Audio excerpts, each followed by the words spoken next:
In the history of Northern California, the Klamath River dams have been one of the most prominent controversies in ecological health. Their impacts on the river's salmon populations and the Yurok and Hoopa tribes who call the region home have been nothing short of devastating.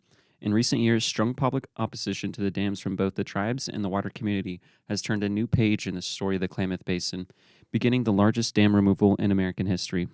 This will begin a process of hopefully restoring the region from the decades of turmoil that its human and non human inhabitants have faced.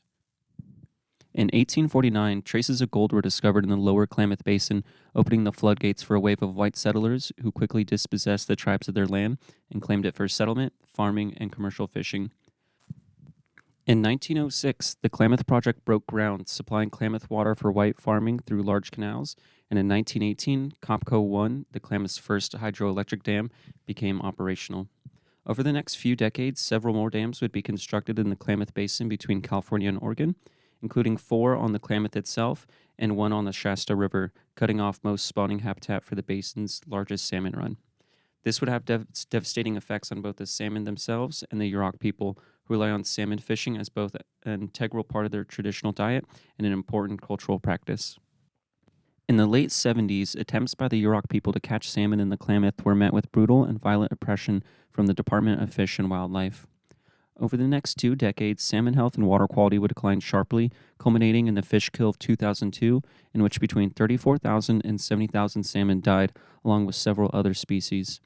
Massive water diversions authorized by then Vice President Dick Cheney has resulted in shallow, warm water in the Klamath, which creates an easy breeding ground for parasites and infectious bacteria. This event was a turning point in public opinion of the dams, and by this point the importance of hydroelectric power for the region had dwindled. High-profile tribal advocacy and years of negotiations would result in the Klamath Basin Restoration Agreement in 2010, and after a lengthy process of environmental review and funding acquisition, the first of the 4 Klamath dams was demolished in late 2023, with the final removal intended to be completed by the end of 2024. The restoration of the Klamath River will include much more than removing the dams themselves. Now that the reservoirs created by the dams have been drained, within 5 years, the formerly submerged ground should be covered with native vegetation, planted with up to 19 billion native seeds. Native grasses will be used for erosion control and to keep out invasive plants, while shrubs and trees will be planted along the riverbank, hopefully creating habitat for young salmon. Most of the area once taken up by the reservoir is expected to be thriving riparian vegetation. Between 10 and 50 years from now, the region is expected to be a sustainable fish habitat with little to no maintenance needed.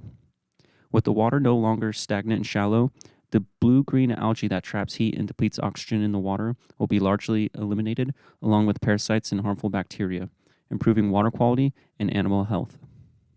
While we can't know for certain what the region will look like in 50 years' time, if the salmon habitat returns to a healthy and sustainable level, the ability of the Yurok people to secure a healthy diet and connect with cultural tradition possibly has a brighter future as part of a healthier ecosystem for the first time in generations.